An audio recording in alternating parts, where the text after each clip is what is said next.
প্রধানমন্ত্রী শেখ হাসিনা আপনি বলেছেন আমরা নাকি রাজাকার। যেহেতু আপনি বলেছেন আমরা রাজাকার, তাহলে আমরা রাজাকারই।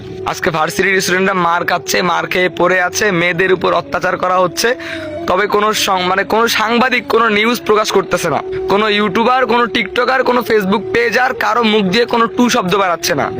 ওরা এত বড় বড় সেলিব্রিটি, এত বড় বড় ইউজার, তাদের ফ্যান ফলোয়ার অভাব নাই বাংলাদেশে, কিন্তু তাদের মুখ দিয়ে কোনো সাউন্ড বেরাচ্ছে না। তারা টিকটক ভিডিও করে, তারা নাকি অনেক ফেমাস। অপু ভাই, ওমর ভাই, নাকি কতজন নাকি জানে সেলিব্রিটি আছে, আমি তো নামও ভালো করে বলতে পারবো না। ওরা নাকি, তোমরা কমেন্ট বক্সে কমেন্ট করো আয় ফায়ার হয়, লোকাল হিরো হয়, এটা সেটা, ওগুলো আসলে কোনো দেশের মধ্যে যে বিপদ চলতেছে, তারা কি কোনো একটা নিউজ বলছে? তাদের সামনে কি পোস্ট কিছু যায় নাই? তারা কি ফোন ইউজ করে নাই? কই, তারা তার লাইভের মধ্যে এসে কোনো একটা কথা বলতে পারতো। কোনো টু শব্দ করছে তারা তো কোনো টু শব্দ করে নাই। তাহলে আল্লাহর ওয়াস্তে আমার এই ভিডিও যারা দেখতেছো, তারা যদি